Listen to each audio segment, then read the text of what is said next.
Good evening, everybody, and welcome to Punch Kick Choke Chat. My name is Sean Benson. I'm one of your hosts. I'm so happy to be here tonight. I actually haven't hosted a guest for a little while. Last week we had the host chat, and it was really wonderful to get back in the groove with my fellow hosts and senseis. But tonight we're here and so excited to be chatting with Coach Nadisson Rossi and Coach Kelvin Almeida. They're two of my jiu-jitsu coaches out of Cambridge BJJ. And as we love to do, we're going to jump into a question with them. So I'm going to start with you, Coach Kelvin, and then you, Coach Nadisson.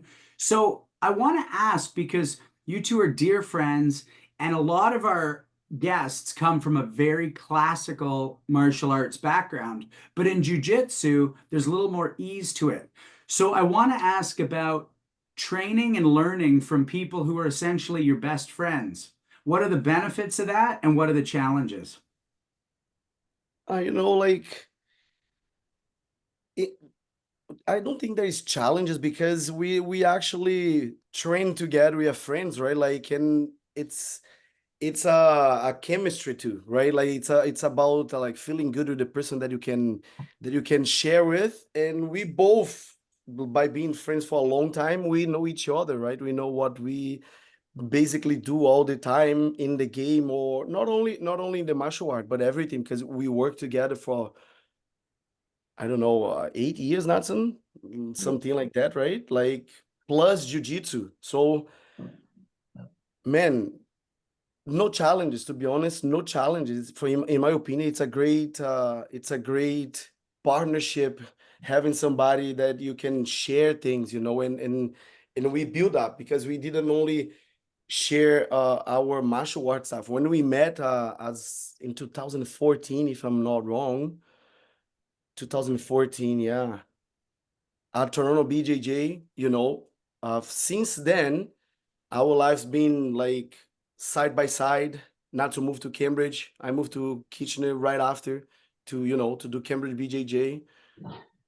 That's how we kind of know each other, right? If that didn't happen, we wouldn't be here, to be honest. So, man, it's great having somebody like Natson. It's awesome. Like, we cover each other, we share a lot of stuff, and we have a great relation.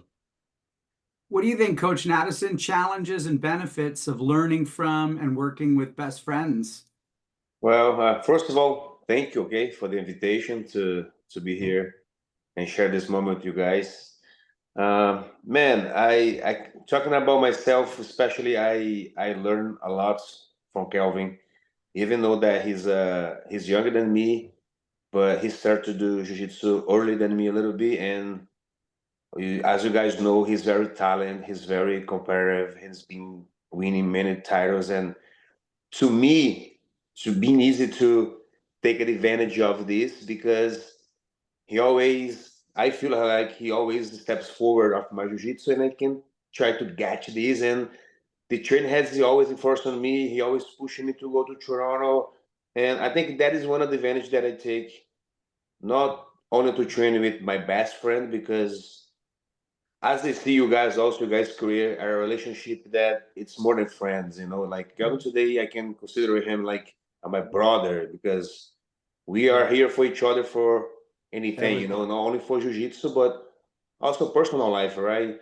Yeah. Everything happens in life. If you need each other, we're here, especially we don't have a family here, I don't have my parents. Kelvin doesn't have his parents, his brother, my sisters, so we just have the wife and kids. So I think we kind of find each other a support that we missing from the back home. That's true. But by the end of the day, man, I think jiu-jitsu was the tool that make us approach each other.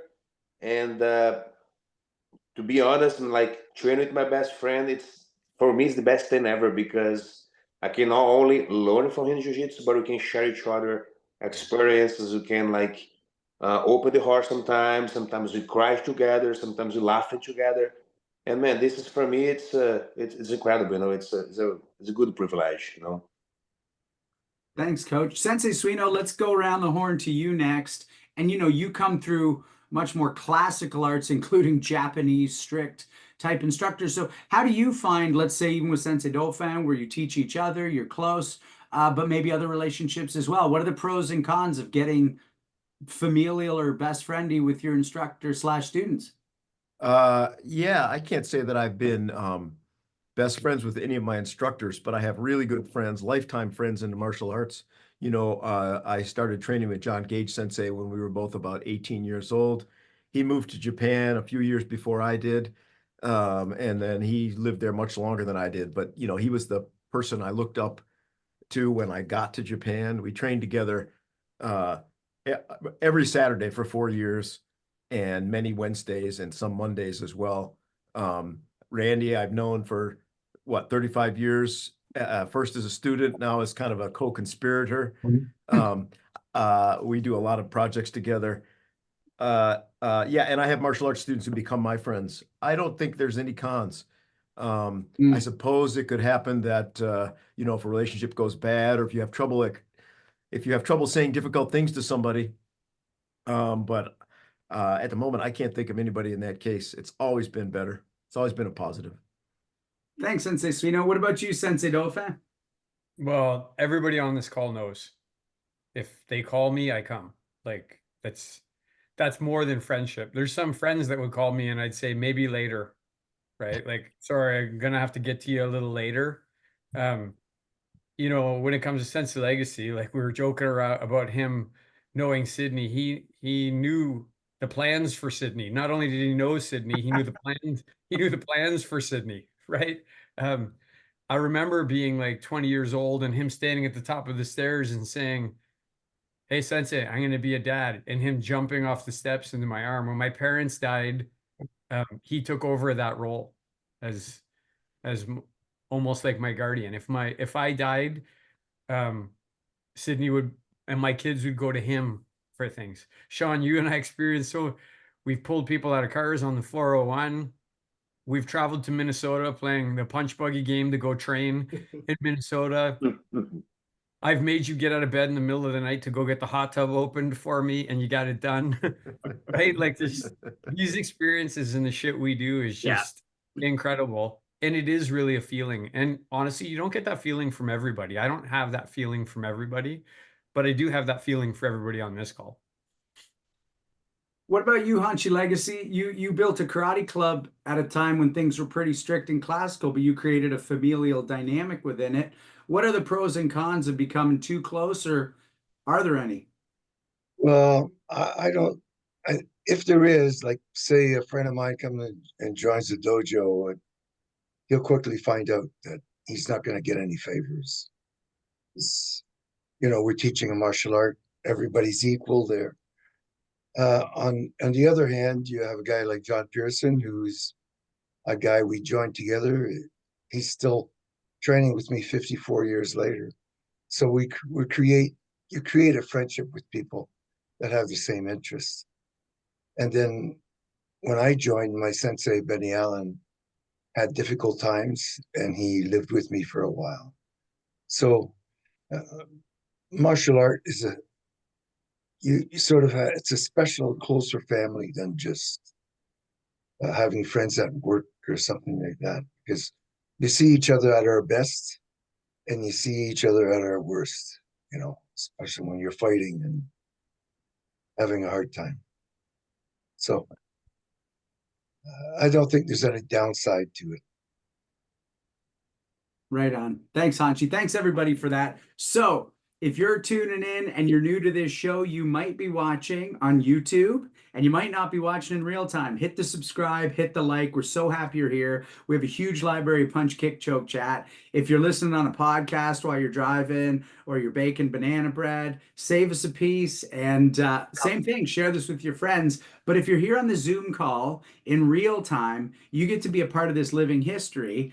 And I'm going to talk about this a little bit in my intro for the senseis, but we had the Capital Conquest event this weekend, and we got a lot of love from some of the older members of that community just for the fact that this show records a lot of the people that they love, and including some who have sadly passed on. And I just want to say that you get to be a part of that on the Zoom call, because you get to ask your questions and help us guide the history with these guests we have.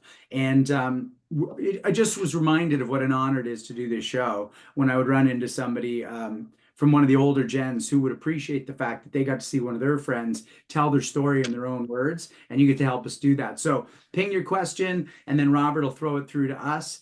My co-hosts, I just want to say about Sensei Dauphin, I was on the mats with him this weekend, and he just helped refine my fighting. That was what he was teaching every single time. I learned something every single time. Sensei Suino, I've never, ever cut through a tatami mat with a live blade, and I got to do that thanks to you this weekend. And Hanshi Legacy, I got to tell you, at that Black Belt Hall of Fame dinner, hearing Leo Laux get inducted and spend the bulk of his time talking about how he's come back to realizing what karate is and talking about you and Sensei John Pearson, I just felt honored to be your student at that time. So these are my co-hosts. These are the gentlemen who keep me sharp. And I just want to say how grateful I am to have had that weekend with you. And Sensei Dauphin, I throw it to you.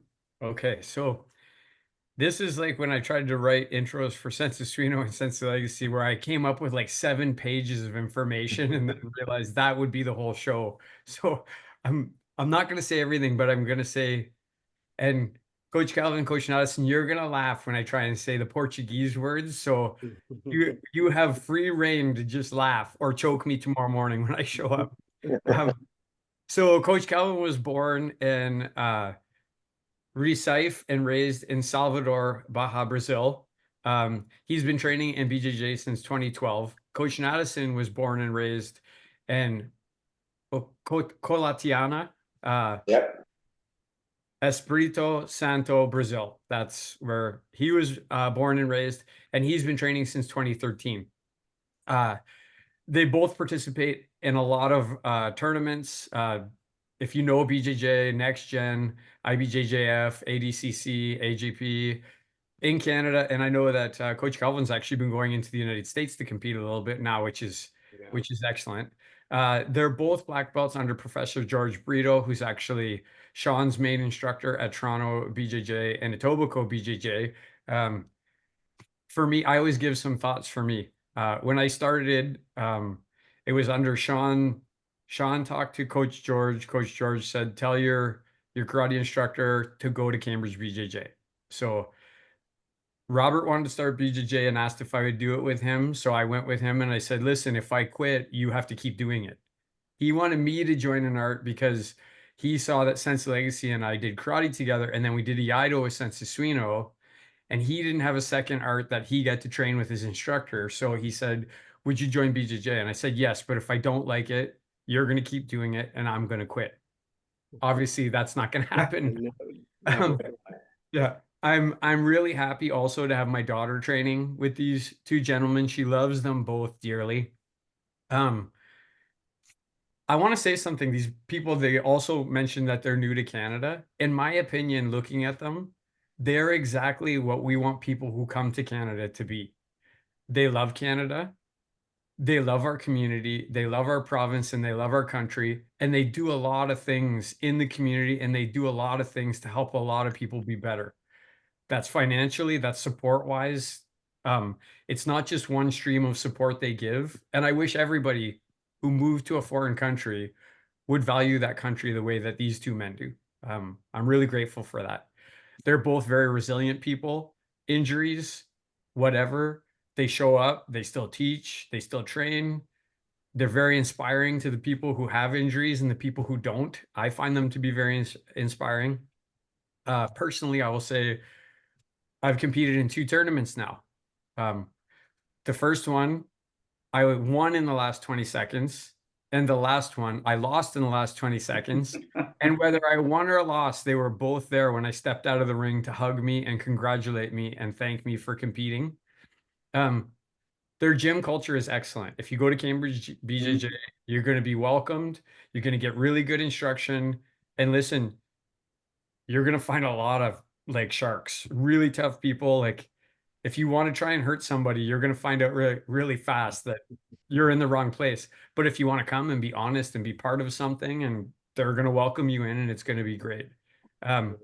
Coach Kelvin, he has this nice little dog, Zorro and Beans. His girlfriend, Aubrey, trains in BJJ.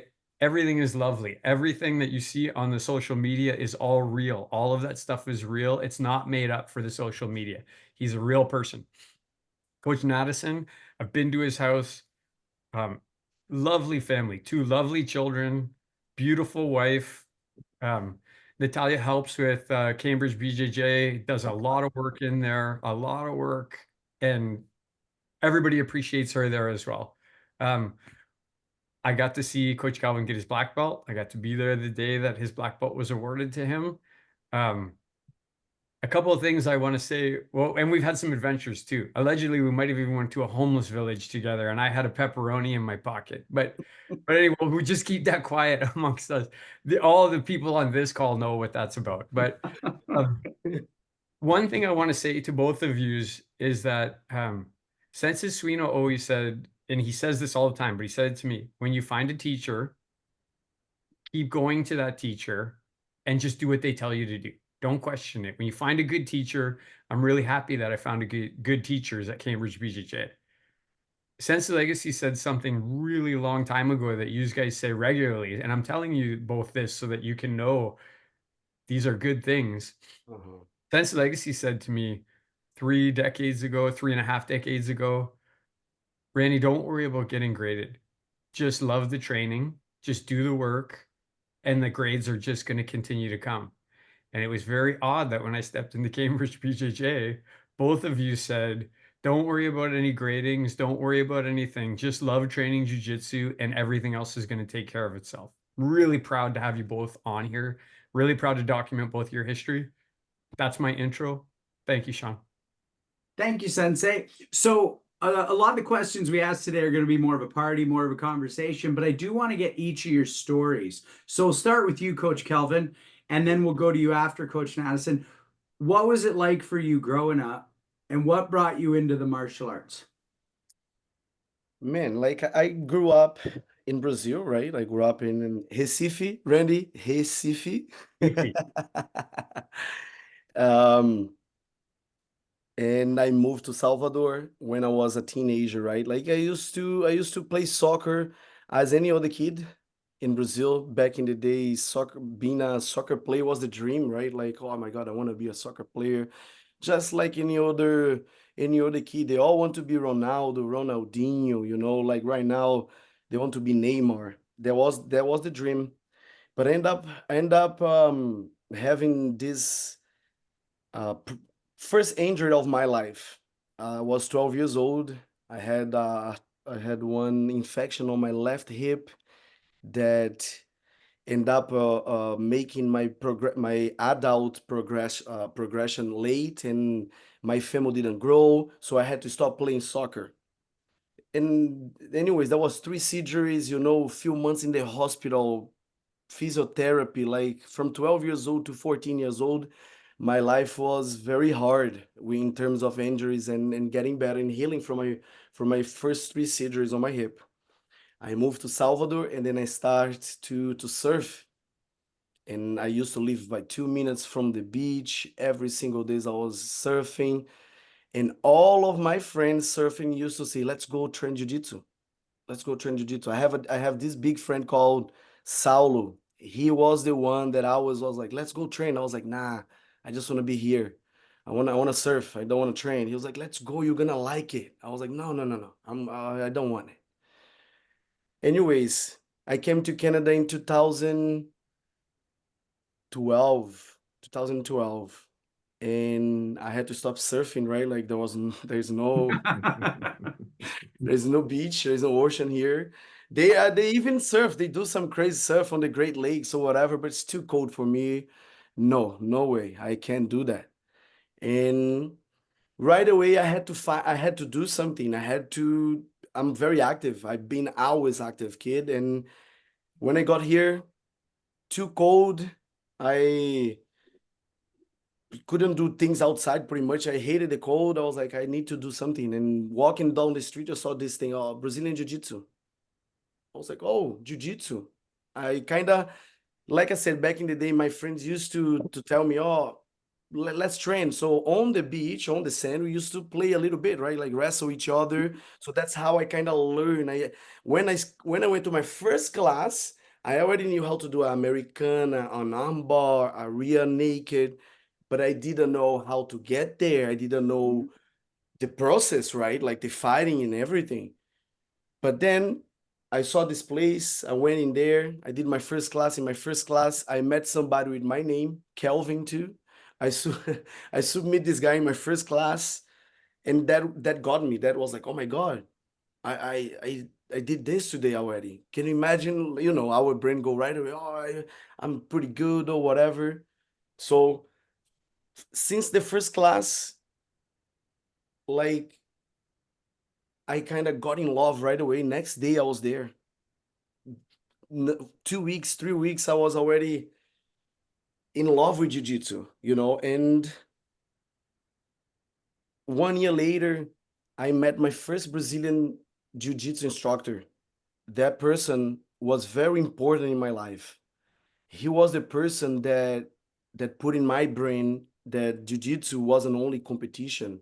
Jiu-jitsu wasn't only the being really good, and you need to be really good to make it out there. But he told me, "Oh, I think you're gonna be a really good instructor. You have a really good way of explaining," because he couldn't speak English. I couldn't also, but I had a little bit more English than him, so I used to translate for him, you know. So out of nowhere, he had to do a surgery. He had appendicitis, and he couldn't teach. He was for 3 months in the hospital, and he said to me, I was a blue belt by the time. He said to me, Kelvin, you're gonna take care of the class. I was like, what? He's like, yeah, you're gonna take care of the classes, and I'm pretty sure you're gonna do well. So that guy, his name was Tiago Rogério, Professor Tiago Sorriso. And he was the first angel in my life that put me in a path. You know, when you meet somebody that actually adds instead of take away, you know, and push you to other ways and things. No, that person added to my life in a way that he opened up my eyes to more of the martial art. You know, when we become a competitor, we only think on competing and win, and if you lose, you cry, and you just focus on that. But he was the person that did this to me. Kelvin, here is it. Like, he was a regular person, not a competitor, you know. I already went to the US, to the Asia, and when he came to Canada, he was just like a regular person, a regular physical educator. That's what we say in Brazil. To be a teacher, to be a coach, you have to go through university and get a physical education to be able to teach. So with all of that knowledge, he was able to help me and introduce me to Jorge Britto, 2013. So let's pause there, and I want to jump over to Coach Nadisson, and then we'll start where you guys both find Coach Britto. What about you, Coach Nadisson? What was it like for you growing up? What got you into that first martial arts club? Well, I grew up in a very small town, different than Calvin, that came from very big towns on Brazil, and two sisters. I have one younger, one older sister. So I decided to my family is actually doesn't have a very good financial situation in Brazil. That moment that in 2000 I decided to go to United States the first time. I was 18 years old because my father has a sister that she live in Florida already for many years. So as many other Brazilians, we used to have the American dream, that go to America, you know, and make some money, support the family. So as 18, I decided to try my life in the United States because I was the goal to help my daddy finish his house, maybe build another house for rent or something like that, and help him pay off his truck. So I started to work with my daddy very young, as 12, as a mechanic. So 14 years old, you know, I already have my papers and everything, working like on the union and everything, because back in the day in Brazil, we could start work very early. So I was 12 years old, I started to do mechanic with my daddy and helping him. And I started to work very early. And when I turned 17 to 18, I got this opportunity to go to United States. And I stayed there for 3 years, 2000 to 2003. And honestly, it was 3 very, very hard years in my life that I just basically work. I used to clean restaurants, Burger Kings, McDonald's, and 7 days a week. No holidays, no day offs, no pretty much contact with people because they used to give us the key and the codes, and then we get in the restaurant overnight when it's closed, clean up everything, leave, and then when they come in the morning, everything is clean, everything is nice.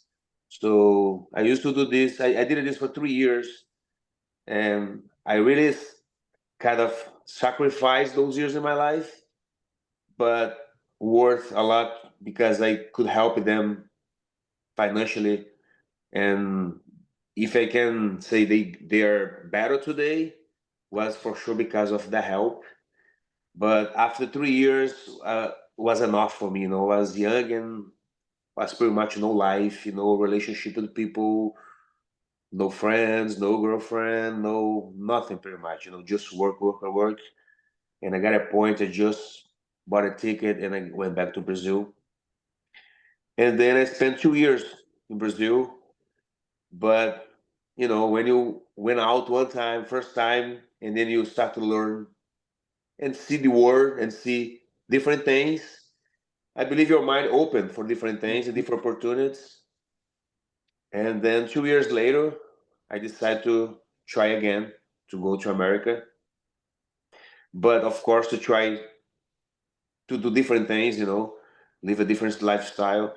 But of course, for work.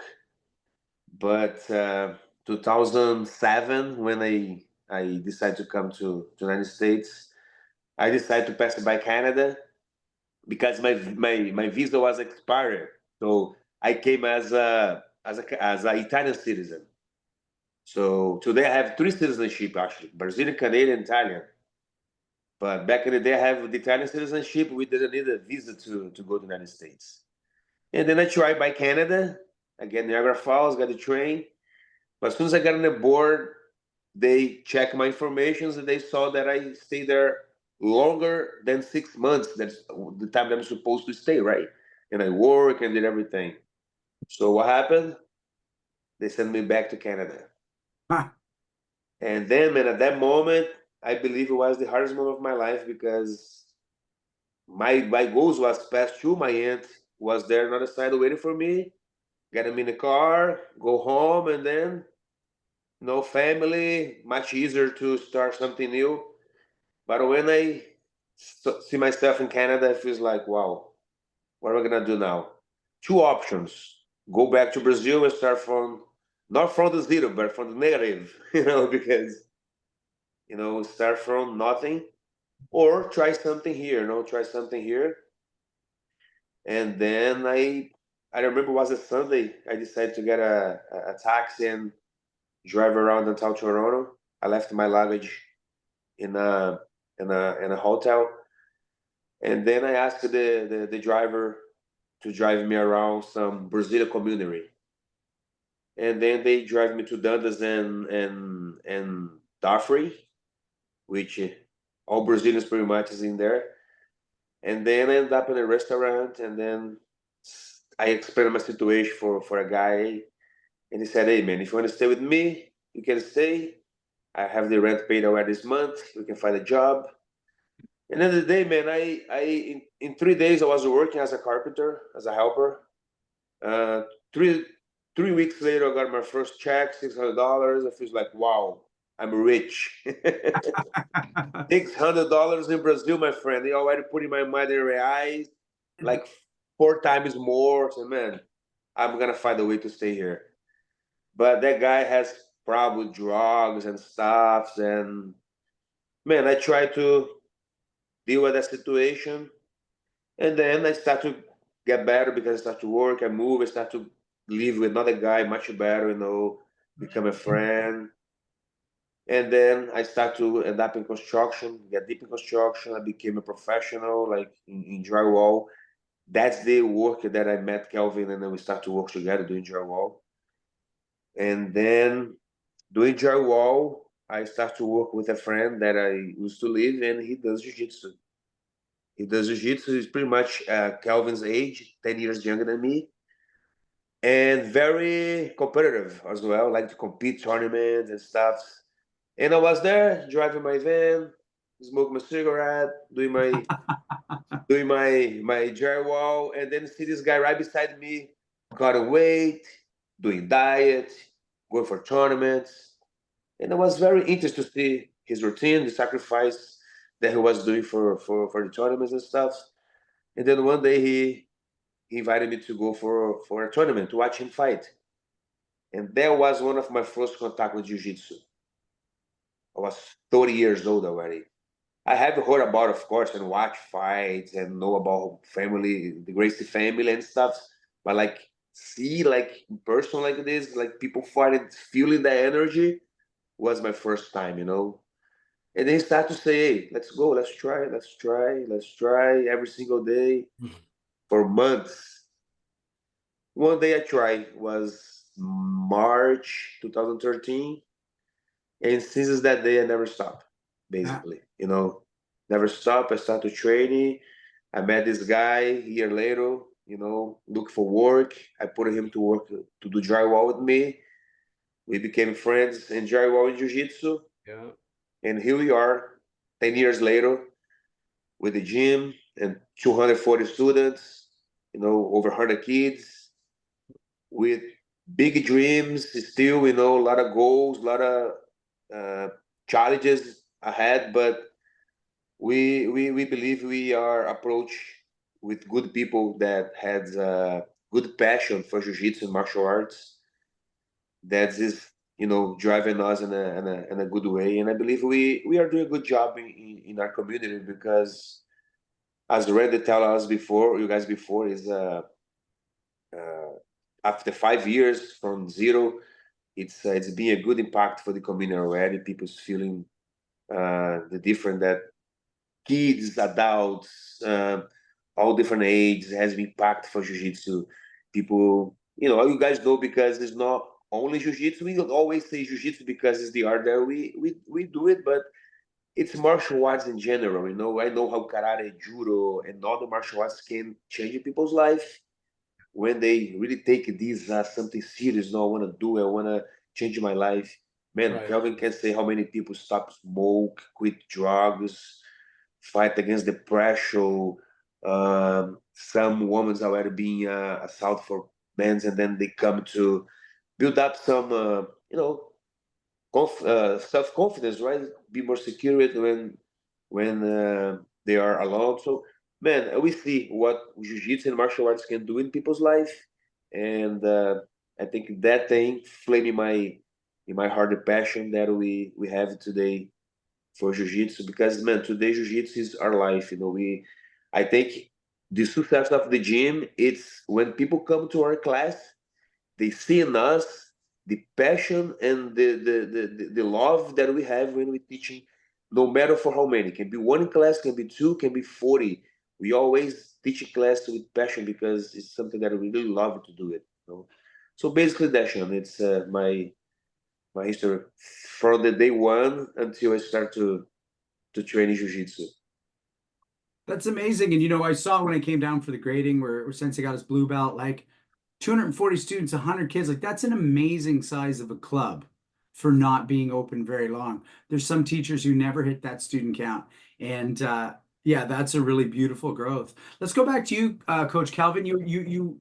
I moved over to Coach Nadisson right when you mentioned meeting George. So tell us a little bit about him, why he was a significant change for you, and what Jiu-Jitsu for Life is. Yeah, okay. That was exactly at 2014 when I had to do this change, right? Because the gyms that I was actually training at, they had many management problems. As we know, gyms go up and down, right? Like many gyms are like that, and they change names many times. And when my first coach had to go back to Brazil, he was like, okay, I'm gonna introduce you to this guy. He's an amazing coach. He's been here, for a while. He runs Toronto BJJ. I never knew about Toronto BJJ, and Toronto BJJ was already the biggest gym ever already. And I never knew. I fought many of those guys, but I never knew who were there or whatever. Why? Because I liked so much my coach in the gym that we were, that nothing else mattered to me. Like when people keep, oh, this gym is this gym is that, or whatever. My gym was such a small gym called Brazil 021. We had 40 students, 50 students, whatever. I was probably the only one competing. And my coach was always with me all the time, and I didn't care about anything else. Jorge Britto was never in my mind, but the day that they made this change and introduced me to George was like another big day and change in my life, that I was passed through from basically one lineage to a even better lineage, to get my black belt, because George came from the Grace family, back in the day, training with them. I got my black belt from George, so that's very an honor, to me. And like I said, in 2014, I went to Toronto BJJ. I met George and Josh. Josh, rapper, the owner of Toronto BJJ.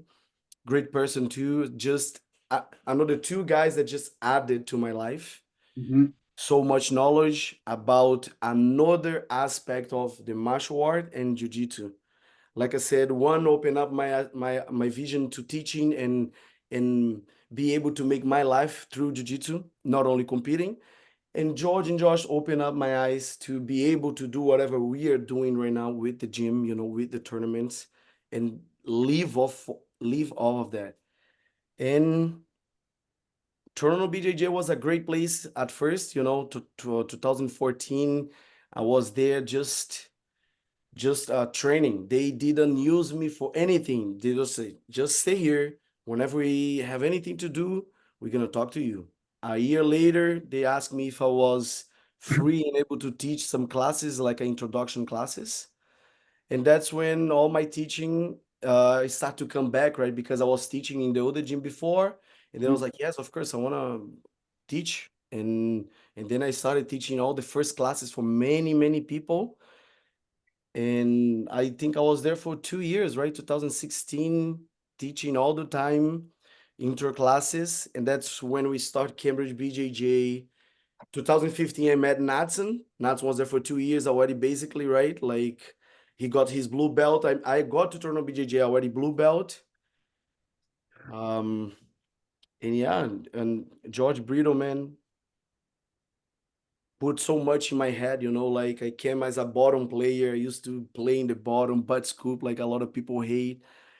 Taught me a lot about being a top player, taught me a lot of techniques, taught me a lot of the mindset to be in the tournaments and in the life, because he's one of my best friends too. I would say Natson's too right now, because we work together, we do a lot of stuff, and it's really hard to be with this person and not get a feeling and such a we create that. Randy knows, you guys been together for such a long, that's my same thing with George, 10 years together, and we work, we train, we have fun now. And that's the really good part about being friends, and teach and share stuff. George is one of them. My mentor, my coach. I would say Natson would say the same thing about him. And 2016, I end up getting a call. I was in the middle of the 400, turn right from the 401, driving the 400. My phone calls and I see Nadisson, and I'm like, "What? Nadisson wants to so early, 7 o'clock." He's like, "Hey, Kelvin, what's going on?" I was like, "What? Not much, going to work." He's like, "Hey, man, there's one place here in Cambridge. I went to do a training there, and the guy just let us train in the mats, right? They do wrestling, but he asked if I want to teach here, but I don't know if I can teach yet. But do you want to teach here and we go together?" I was like, "Yes." when we start, he said Wednesday, I think it was Tuesday. I was like, okay, tomorrow I'll go to Cambridge and we will see whatever happens. There and there you go. Since 2006, October 2016, I think. October 2016, Cambridge BJJ came out of only a idea and a thought and became reality. You know, with the first class at this place called Elite Wrestling. And Nadisson was like here in Cambridge since, you know, he moved. He was already crazy for training, didn't find any training. I'll let him tell his part. Mhm. Knows that, but because all of that, because all his passion from jiu-jitsu that kept on him in Cambridge, that he didn't have the Toronto BJJ to training, you know, nothing similar to it.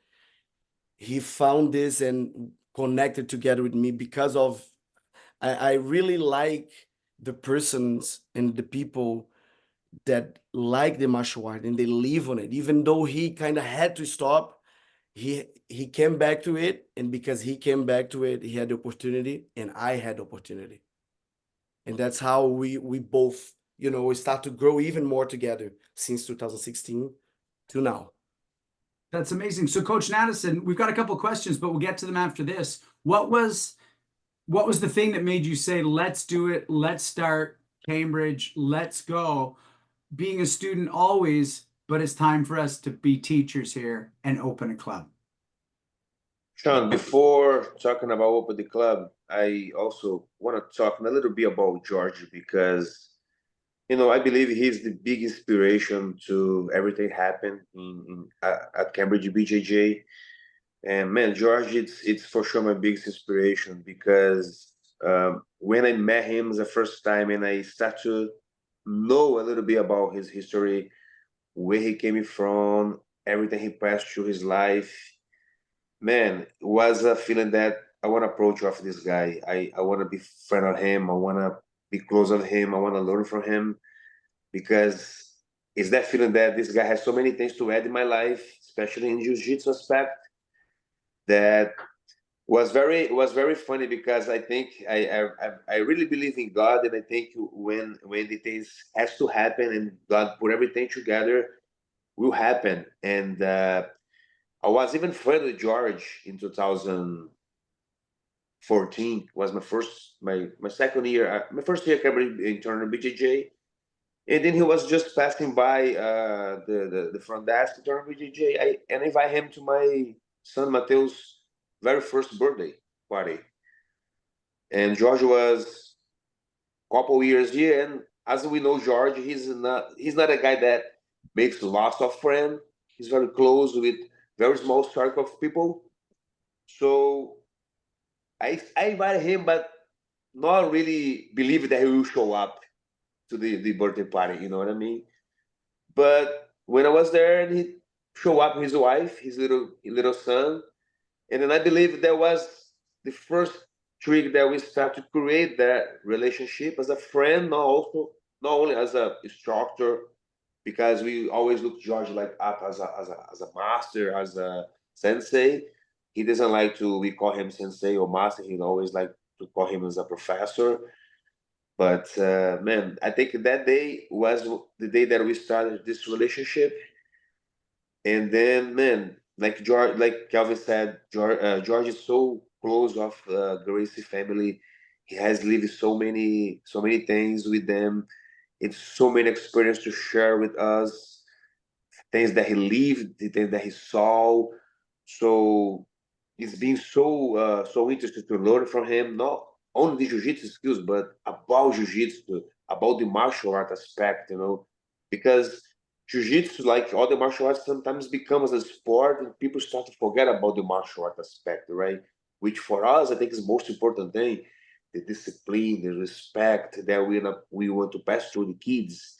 Sport is interesting. It is. It's interesting to become popular. People make money with that, but I think the martial art aspect has to be there, you know.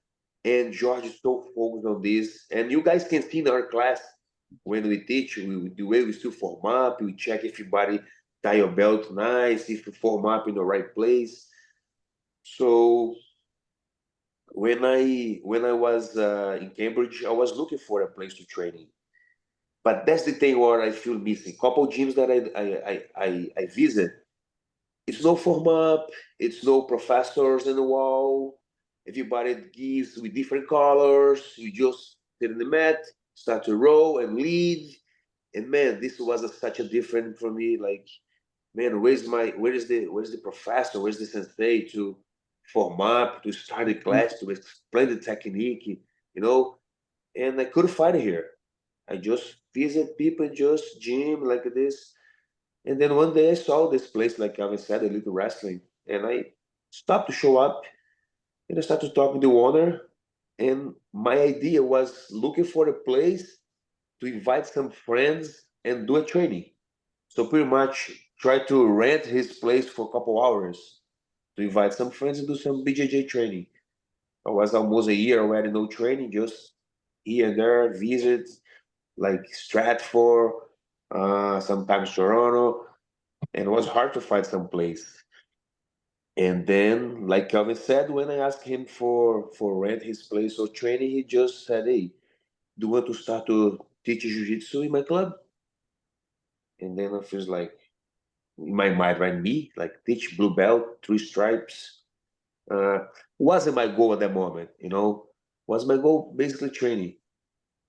And then for some reason I said, "Hey, let me talk to my professor first, and then I can get back to you." And then the first person that I called was George. Before I called Kelvin, I called George. And he said, "Man, just go." So George, I never teach. I have no skills to teach. I pretty much, hey, Jiu-Jitsu, have been training here for already a couple years. You know how my classes go. I have all curriculum that I can give to you with videos and everything that you need. Plus, I can give you the support. I'm gonna have a back. So if anything come to your club and say something in your class, hey, I've been doing Jorge Britto curriculum. I've been doing at the time Ribeiro curriculum, right? There was switching to Jiu-Jitsu for Life team. I was built up in the team yet. But at that moment, there was just created the Jiu-Jitsu for Life team. He was still building the curriculum, but he said, "Man, just go. And I have your back. If you need something, call me. But before you start to teach, come here to Toronto, to my office. Let's sit and let's talk." And that conversation was my trigger, like, we can do something. And then I called this gentleman right here that we already been working together and training together. And then I knew it that Kelvin used to teach in Toronto BJJ, so he has experience teaching classes. So there was the support that I needed to start my teaching skills with someone who already been teaching and using me, like his helper. And man, everything that I know as a coach, I can say I learned from this guy and George Breeder, because when he came to Cambridge, I have my jiu-jitsu experience, but zero coach experience. So, and that also, Sean, it's about the first question that you said, the privilege and the benefits to training with your friend. See, even learning from him how to be a good coach, uh, I did it. And people always say about the charisma that we have and the atmosphere that we create at the gym. So I think that is one of the the key of the success, right, that we still building at the gym, right? I really love that. And just for anyone listening, I train at Toronto BJJ and under George, and he's now got a Tobico BJJ. But before I had the complete picture of Toronto, I'd go to JT6, or I'd go train with Mike Sheehan, or I'd come train with you guys. And I didn't really understand. And then I realized you're all under the same guy, right? And that's what the best jiu-jitsu in town is all happening as affiliates. But I remember calling George about showing my students who had done a seminar with you.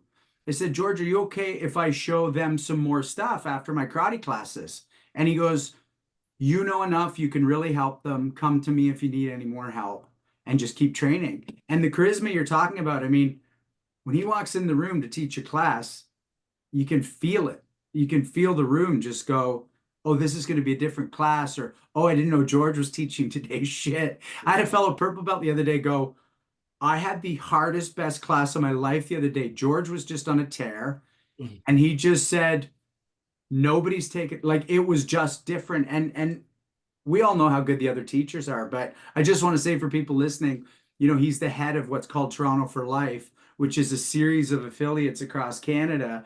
But it's very hands-on, and the instruction is just top 10 at any of the clubs. So just for people listening and wondering who this gentleman is and what he runs, there's the club, Etobicoke BJJ and Toronto BJJ, but there's the organization Jiu-Jitsu for Life. Question came in from Robert, who you both know very well and have choked out.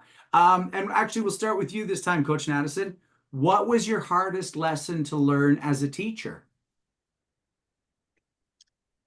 Man, the challenge for every teacher and coach is understand the student, understand what your student needed.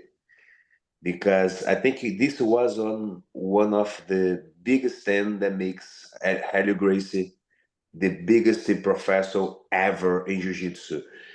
Yeah, if you go to our gym, you're gonna see the three pictures on the wall.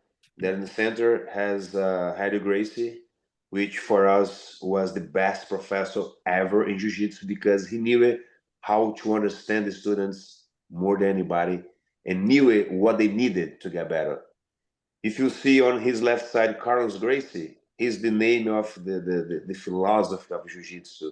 If you want to know the history, the philosophy of Jiu-Jitsu, you got to know about Carlos. When he was still in Belém, and the Japanese came to Brazil, and he met this guy, and he started to learn Jiu-Jitsu, and then Helio started to learn from him. And then on his right side, you're going to see Carson Grace, which is Carlos Grace's son, and was the guy who was the toughest one ever. If you want to know who built up champions like Vitor Belfort, that everybody knows, and many other ones, you're gonna talking about Carson. So those guys, if you can take a little bit of them and see how they deal with the students, especially Helio, I think the biggest challenge is know what they need, how they can get better, but especially what they're looking for.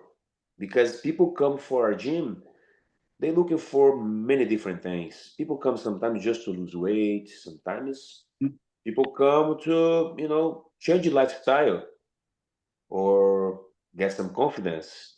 We have some people that want to be a cop and they try to turn jiu-jitsu first to do application, build up more self-defense. Like I said before, so understand the students and help them with their goals, I think is the biggest challenge and what make us always try to understand better to help them better.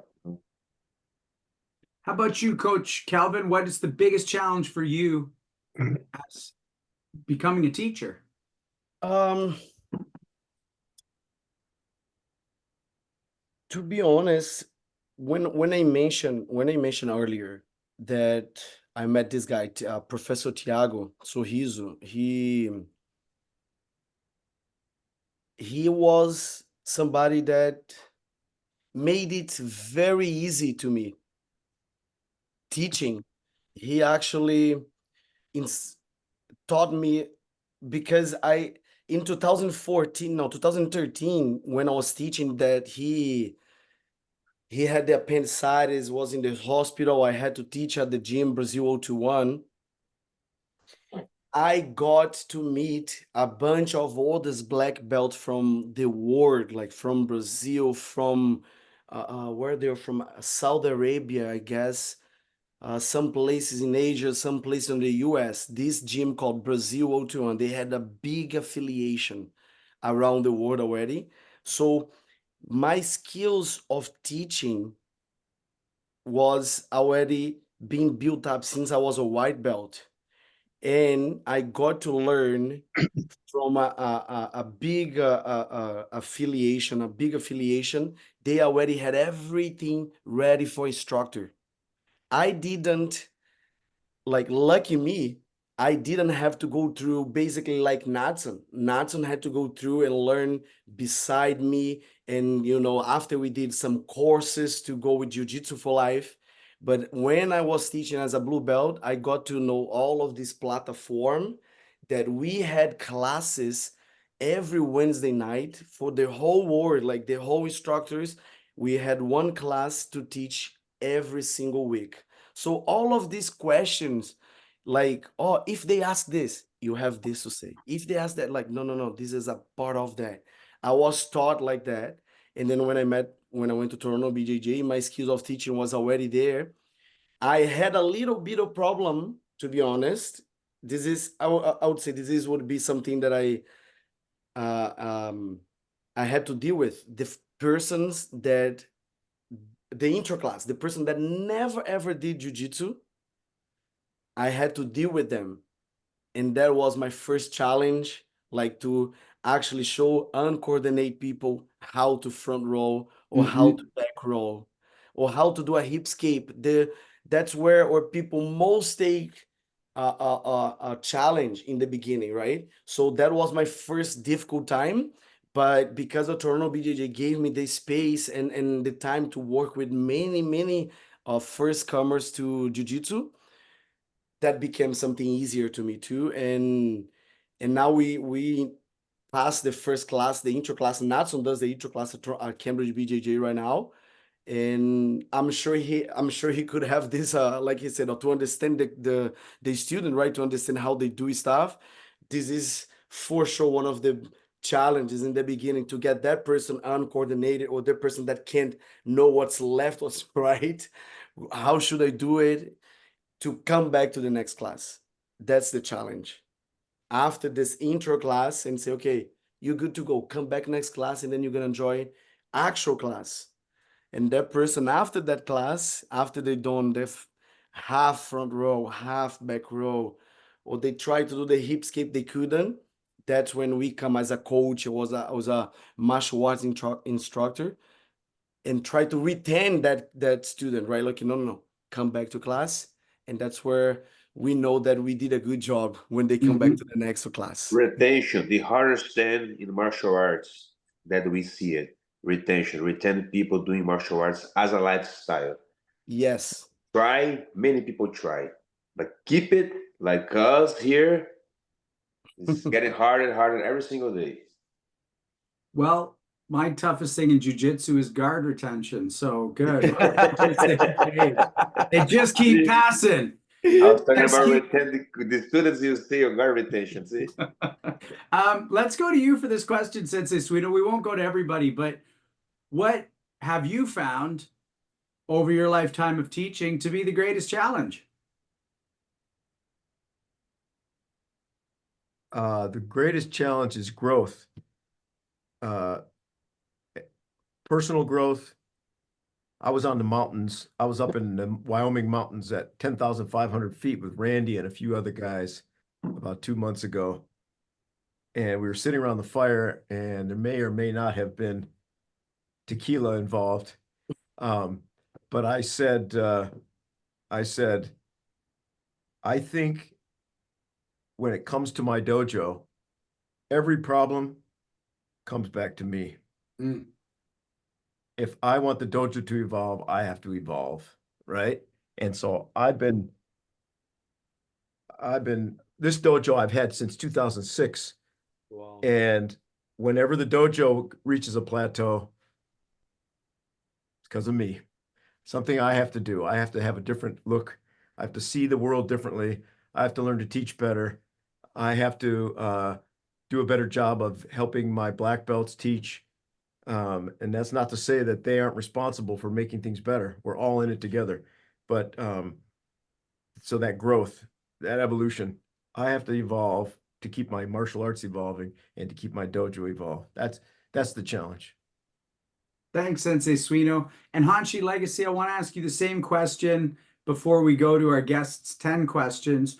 Hanshi, what have you found in 50 years of teaching to be the greatest challenge? I think Sensei Suino said it. It's just keep yourself in tune with everything so that all your students have room to evolve. And that's hard after a while when you get to be my age and your students are getting up a little bit, and just because of age, that's to me that's a tough thing.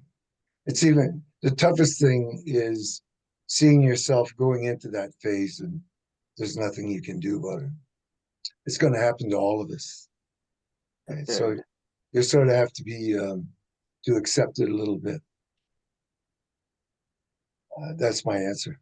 You're teaching us, Sensei. You're Oh, still yeah. teaching. Thanks, Hanchi. So normally when we do our 10 questions, coaches, which we ask all our guests, we have a 10-minute timer. It's our new thing and we love it. But that's not real fair to you both. So we're going to give you 15 minutes total. So Thank you. we're going to go Coach Kelvin, Coach Nadisson, Coach Nadisson, Coach Kelvin, like that. And we ask that you answer impulsively, but then grow your answer if you want. Okay. But impulsive, quick answers is like Price is Right type of a thing. Okay. Very good and quick answers, and Randy. I'm very good on that. Let's go. Okay, let's fucking go. Coach Kelvin, what is the most effective move in your martial arts arsenal? Triangles. I I love it. I like the Triangles. grid. Coach Nadisson, what is the most effective move in your martial arts arsenal? Definitely my Kimura grip. It's hard to get out of that. Yup. Coach Nadisson, who is the most influential martial artist in your life? For sure, Jorge Britto. Jorge Britto. Maybe he's not been like very famous for in general, for popular for the whole general people, but he has a very beautiful career as a MMA fighter, over 25 professional fights. He have been beating Rafael dos Santos, who became Santos. UFC champ, and he beat this guy in MMA fight. And George was very close to get into UFC. He was winning a fight to get his contract in UFC. Give a ground and pound on the guy on the ground, and he just broke his shoulder, punched the guy on the ground, finished the fight. So, man, like I said before, I think it was his destination, to stop his career at that moment and focus more on his teaching. But man, that guy has a beautiful career, and his love for jiu-jitsu, the passion that he's passing to us, and something, and that it's very important that I can see in you guys, and you guys inspire me a lot, and Kelvin also. It's the loyal. You be loyal for your professor, for your coach, your sensei, and yeah, Randy said before, if George called me right now in the middle of this meeting, I would say, guys, I'm sorry, I have to answer this call because maybe he needed me. And no matter what this guy asking us, if you have to set up a tournament in 2 nights, in 2 days, no sleeping, we will do it because we feel like soldiers, for him. Whatever this guy needed, we will do it. So for sure, he's my biggest inspiration in martial arts.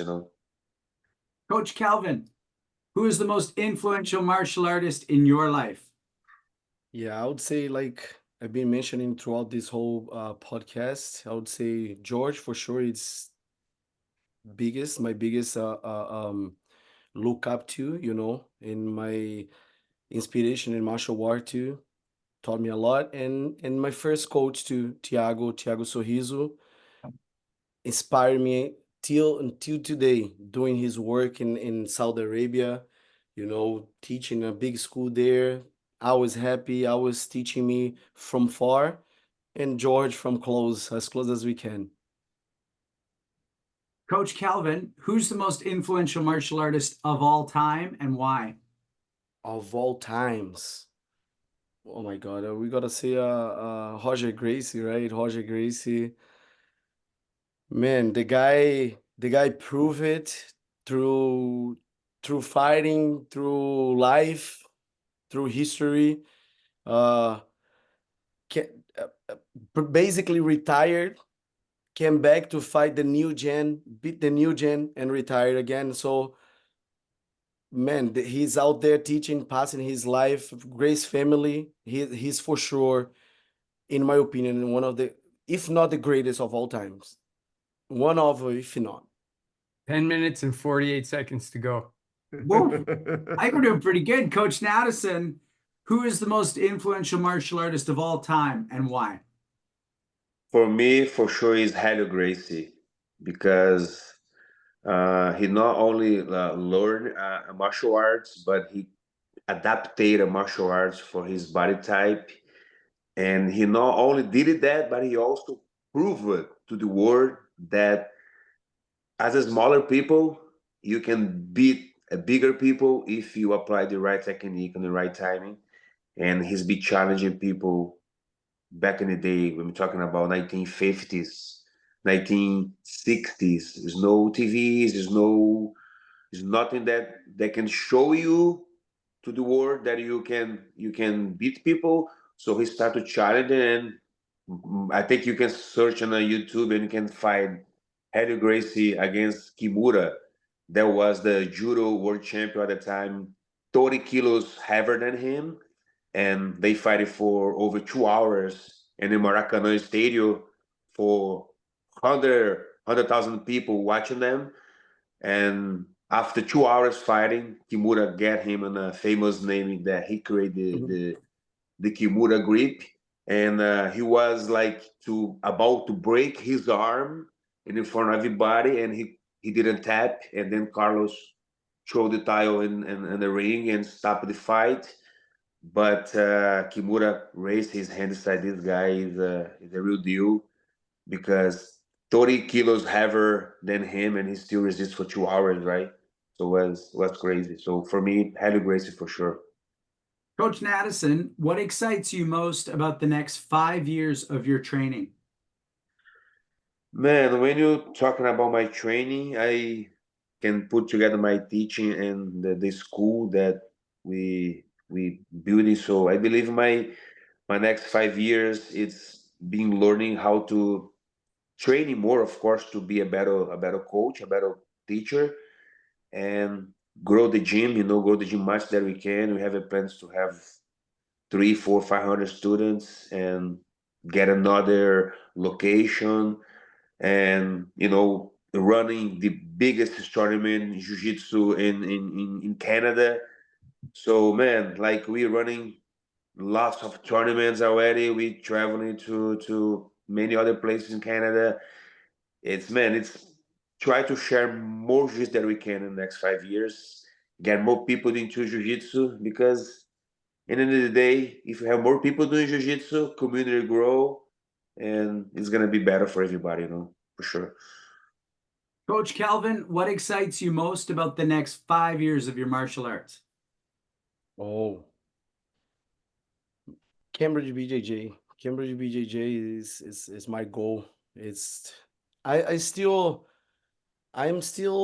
kind of a little bit of an athlete mind. I really like competing. Like competing for me is something very important in the martial art. I do it since a white belt. I competed a lot as a white belt, and for some reason I still have that fire inside of me that I want to compete. Next year I pretend to go a lot to the US and compete, so I can maybe fulfill a little bit of my passion of athlete.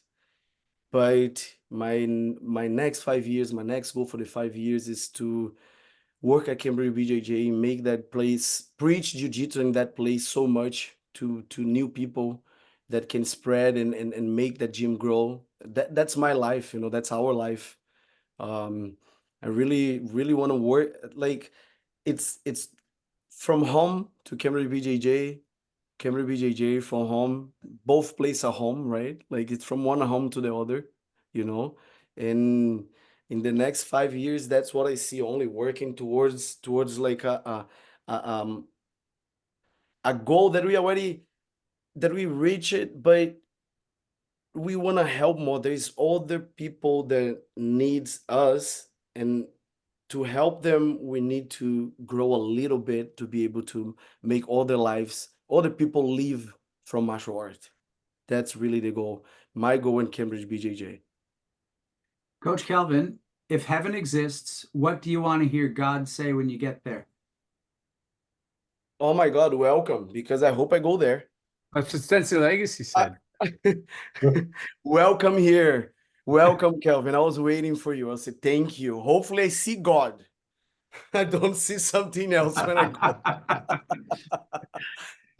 Coach I hope I Madison, see him. same question. If heaven exists, what do you want to hear God say? Man, to me, if I saw him, he said, "Son, you did it. You did it great." For me, it's what I want to know. Try to be a great, try to do my best here, inspire people, my kids, my students. So, man, like impacting people's life. It's through martial arts. It's my mission, I believe.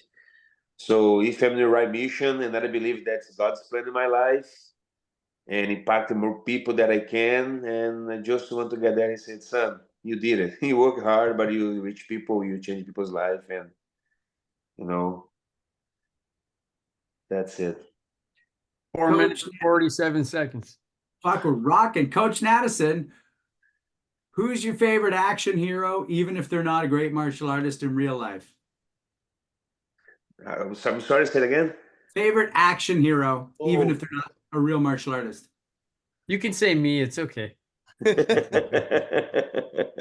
Yes, Randy.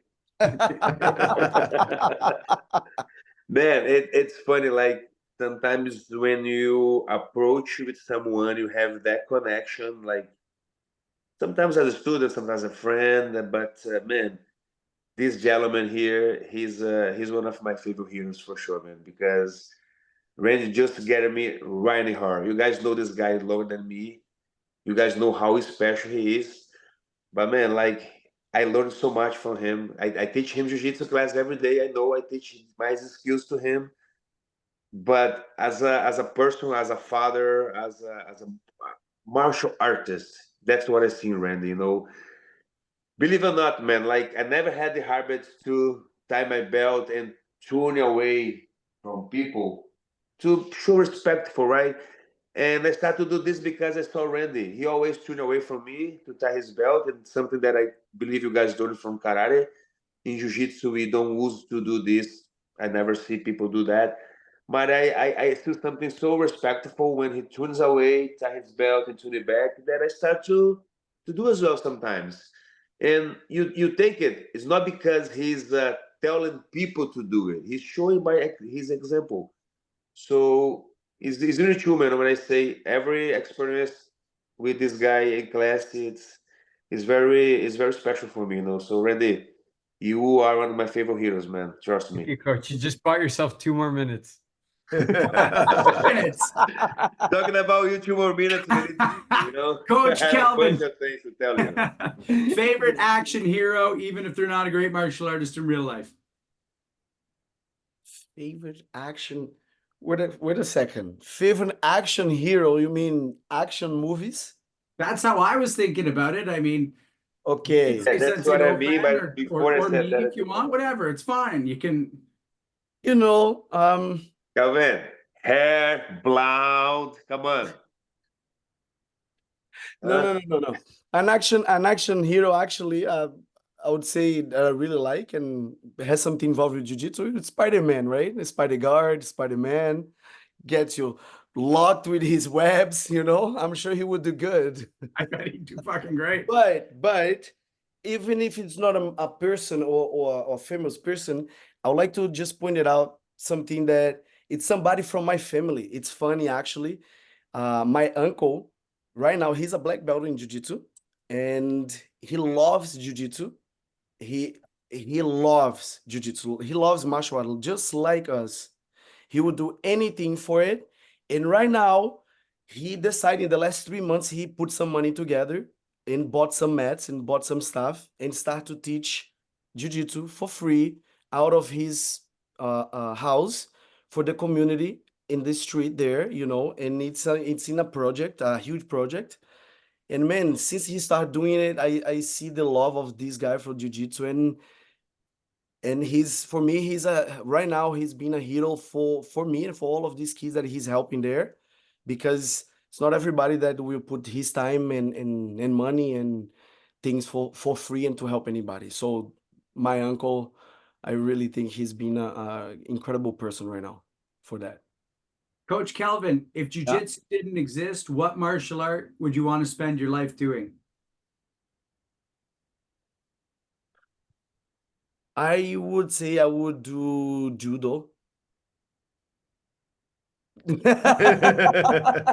I did judo when I was 10. I did judo for 6 months, but then I don't know what happened at the time. I did for 6 months and then I stopped. But yeah, judo for sure. I like judo a lot. Coach Kelvin, you can't do jiu-jitsu. What do you spend your life doing?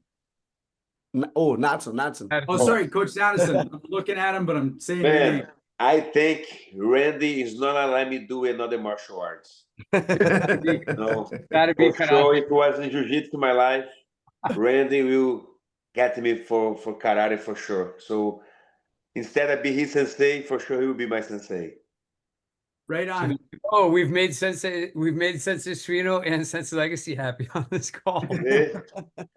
And our last question comes as a pair. We'll start with you, Coach Nadisson. Greatest achievement, greatest regret. I'm sorry. What did you say, Master? What's Right. your greatest achievement and what is your greatest regret? Qual foi a melhor coisa que você Conquista conseguiu? e a Isso. maior arrependimento. Yes. Okay. Man, for sure, achievement is Cambridge BJJ because I start from a dream, from a zero, from a group on a What's up? WhatsApp, and today it's happened, and for sure it's still gonna be bigger, but so far it's the biggest for sure.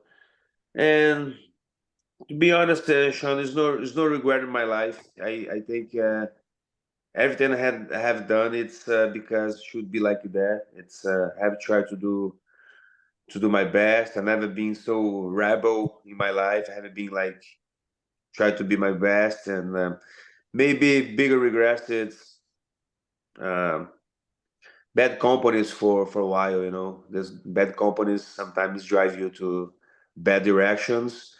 And in Brazil, I reach a point that I will get out of there, get something else, or maybe my direction we get for the wrong place. You know, I will know. I don't know what will happen, but when I watch my friends now, many of them doesn't get a good place, so they're not a good situation now. So basically that, you know. Thanks, Coach. Coach Kelvin, greatest achievement, greatest regret. Yes, of course. I think the greatest achievement of my life was Cambridge BJJ for sure. As an immigrant coming from Brazil, and as Nacho mentioned, like his family wasn't from a great financial situation, and mine wasn't either. Coming to Canada as a young adult, like think I was 19 or 20, with nothing in the brain. You know, for sure, my greatest achievement was being able to build up our own gym and then manage and be our own boss, right? To be able to run our own business and martial art for sure. And I would say my greatest regret is when I was there sitting on my board. My friend said, "Hey, Kelvin, let's train jiu-jitsu." I was 15 years old and I said, "No, I'd rather be here." Every single time I said, "No, I'd rather be here."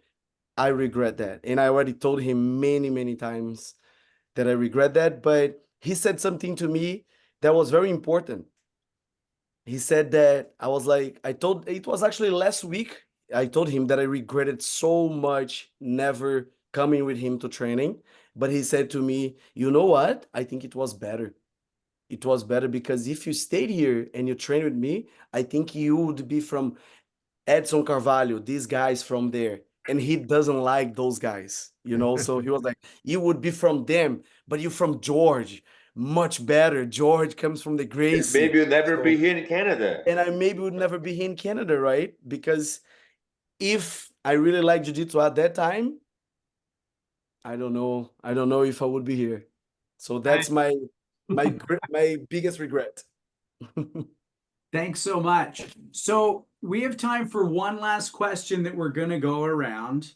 And I'd like to actually start with you, Hanshi Legacy, because I want to end with the coaches talking about the jiu-jitsu version, but I want to ask them about old school jiu-jitsu, strikes, self-defense versus new school with a little more of a tournament sport focus. So let's start with you, Hanshi Legacy.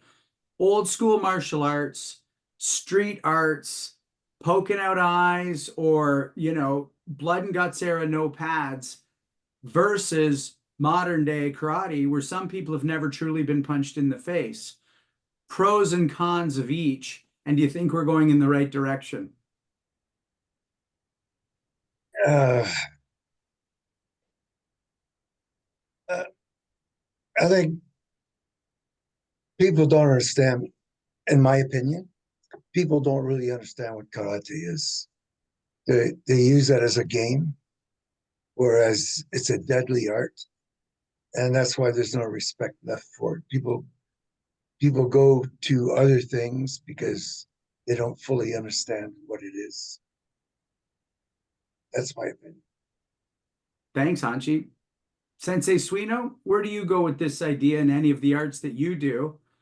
And it's not just old school versus new school, but is it moving in the right direction? Judo, Iaido? Well, since I study a lot of different martial arts, that'd be a long answer. Let me stick with judo.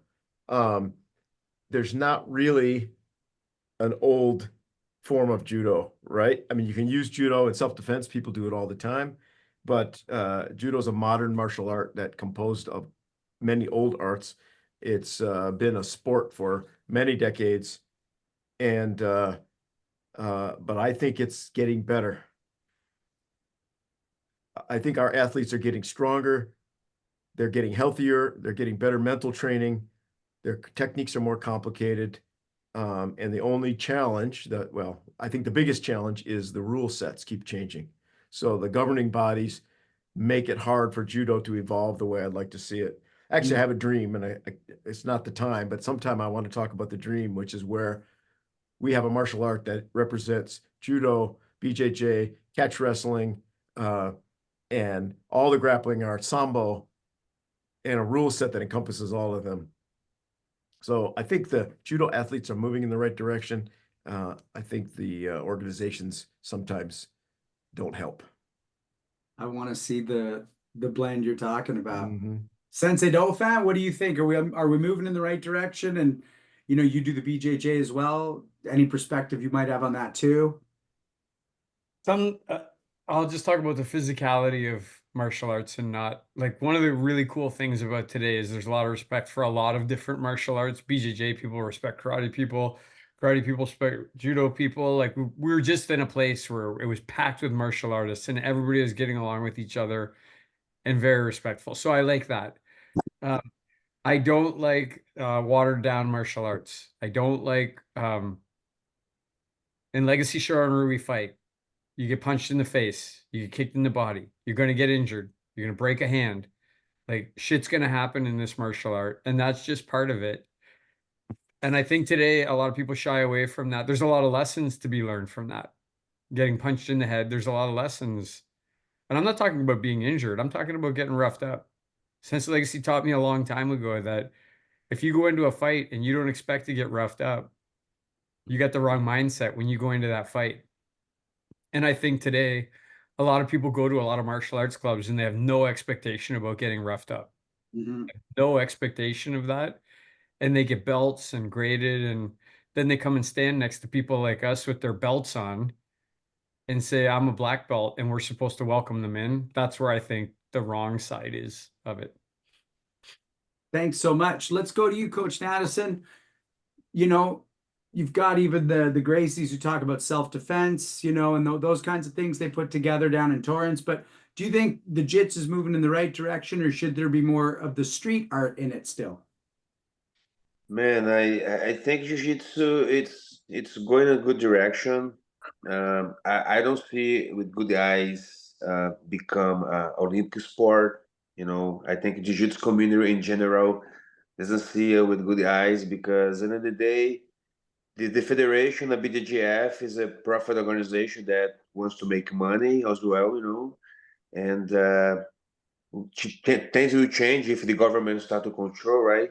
So that's what I heard about when they talking about become Olympic sport, that people always asking us as instructors and athletes if jiu-jitsu one day will become Olympic sport. But actually, I don't think so. Man, we are actually very in for both sides because we run the biggest tournaments in Canada, and we also teach jiu-jitsu gi martial arts like aspect. I think both one need each other. You know, I think the sport is very important to, you know, people challenge themselves in tournaments, you know, and try new things. But like George used to say, for how many years you're gonna be the toughest one in the room, the best one? Maybe for 10 years, the longest one. So you have to look to the artist, martial artist, right? Because if you don't take this a lifestyle, your time is gonna be over. You're not gonna be the toughest one. You're not gonna compete anymore, and then you're gonna stop to do jiu-jitsu because you cannot win tournaments anymore. So I think they need each other, even the aspect of sports and martial arts. But at the end of the day, man, I think jiu-jitsu it's growing a lot. It's good in good direction, and I can't wait for the next years. How many tournaments are gonna run? How many people start to do jiu-jitsu? So I see good eyes, you know. Thanks, Coach. And then the last answer to this question for you, Coach Kelvin. Man, jiu-jitsu for sure, it's growing a lot, especially here in Canada. For the last 10 years, I have seen such a huge growth of jiu-jitsu. Ontario is the biggest community for sure. You know, we we work organization doing some organizing some tournaments with George. We see that. I see since our first tournament in 2014 to Johannes right now, competitor. you know, competitors, more people for jiu-jitsu, and comparing this old school, new school, or self-defense or sport. I think that the self-defense and the sport, they really need each other, because I was never really a self-defense guy only. I did learn a lot back in the day with Brazil 021 affiliation. But I also believe that somebody that get to know jiu-jitsu sport and train constantly and consistently, right? 3 times a week, 4 times a week. This person does only the sport. If this person trained at Cambridge BJJ, at least, or Jiu-Jitsu for Life affiliation, I'm 100% sure this person can take care of themselves as a self-defense. Okay, a blue belt, especially an app. If they train one of our affiliation, yeah, because I will talk about us, what I know about us. We can make you knowledgeable enough to defend yourself, even though you do sport only, that we are preparing you to fight somebody same level, right? So the other person can train, you're gonna fight somebody that trains. But when you're training and you fight somebody that you don't have any training, that's when you know that you have a martial art, a self-defense, something that the person is going against you, craziness, and you're able to defend and deal with it.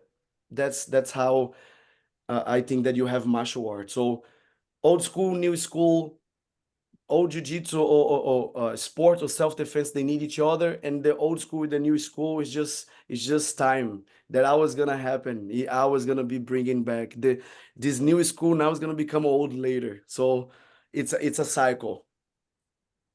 Thanks, Coach. Ladies and gentlemen, I want to say thank you to Robert Shlumsky, Justin Shea, Andrei Sedishev, Alden Adair, Sidney Dauphin, Josh Kitchens, Cristiano Landolt, Daniel J. Holland, Judy Giuliani, Stavros Stavroulios, Jesse Vitow, and Emily Ruth Driscoll. They are a behind-the-scenes team. You know about these shows. The shows work and run because of them.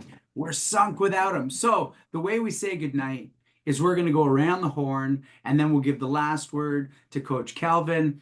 But we just want to say a little something about our time with you both. So, Hanshi Legacy, what do you want to say about our time with our guests tonight? Well, it was interesting how you came to Canada, and met. I like that part of it as well. And I feel your passion for your art. And a couple of, one of you said that karate is jiu-jitsu is a feeling, that you have a feeling, this feeling for this art, and martial arts is a feeling, right? So even though we do different martial arts, we grow inside the same, right? So anyway, I hope to run into you guys soon. Okay? Me too. All right. Thanks, Hanshi. Sensei Suino. Man, I love this conversation. It went by so fast. I feel like we barely got started. So I know it's been a long night. I want to just recognize so much your appreciation for one another, your reverence for your teachers. You understand the value of teaching as well as competing, your passion for BJJ, but your desire to help others. Martial arts is a lifestyle. What can I say? I want to see you at Cambridge BJJ, and we'll roll together, and that'll bring it all together. Awesome. Thanks, Sensei Suino. Sensei Dauphin. I always write a lot of notes. I've got like so many pages, so I'm going to skim them and try. I didn't know, Coach Calvin, that you were a surfer and that you wrestled on the beach, and you already figured out some finishes before you got there. But the one thing you said that I related to a lot, same as me.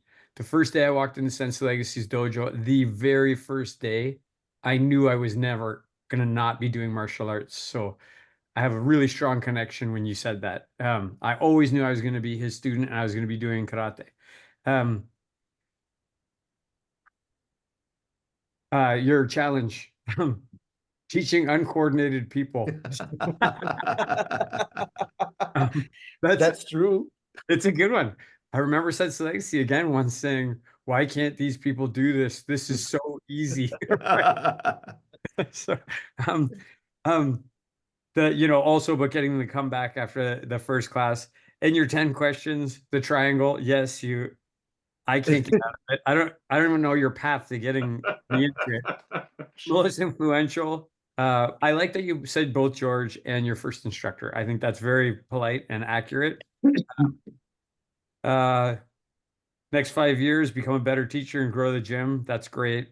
Again, you and Sensei Legacy said a lot of the same stuff because you said, welcome. That's what Sensei said he wanted God to say when he shows up in heaven. Welcome, right? Simple answer. Action hero Spider-Man, love that guy. It made Sensei Suino happy when you said if you did another martial art, it would be judo. Right? Everybody who starts a little later says they wish they started sooner, but I think you started at the right time. We all start at the time that's right for us. And greatest achievement, Cambridge BJJ. Last thing you just said, I like you said that all the new schools are going to become old schools one day. This is true, right? Coach Nadisson, I had no idea. Like, I loved what you said about leaving your family to help your family. That's a really cool thing. Like, that's awesome. And I know how much you love your mom and your dad and your children and your wife. A total family man, for sure. I also didn't know that you cleaned restaurants. That must be why you keep Cambridge BJJ so clean. This guy is cleaning all the time when you come in, like all the time. No hairs on the ground. Has to be nice and clean. Lots of mop experience. Right. passion for teaching and helping others. It comes clear, like Setsuna already said it, but it's really clear that you love helping other people. I love that story of the start of Cambridge BJJ. I've heard versions of it before, but not that, and how, congratulations to you, coach, for saying like, hey, I felt insecure about teaching in the beginning, so I had to pull somebody in. That's brave. You're a brave man, and people are going to appreciate hearing that about you. Yeah, understanding the student, because they're all different. Every single one who comes in the door is a different one. Your Kimura grip is ridiculous. As soon as you throw it on, I'm just going to tap right away for the rest of my life. I know how much reverence you have for George Britto, and I know when you talk about it, you know how I know? Because I have the same reverence for my sensei. That's how I know. Same level, yeah. Next 5 years, Cambridge BJJ, you both said that. Karate, right? I also got to say, Coach Kelvin, I liked his action hero better than yours because he picked me. Thank you for saying all that nice stuff. I was only joking, but I really appreciate you saying that stuff, Coach. And yeah, I valued this time with both of you. It's a new experience that we all have together. Thank you so much for coming on here and sharing.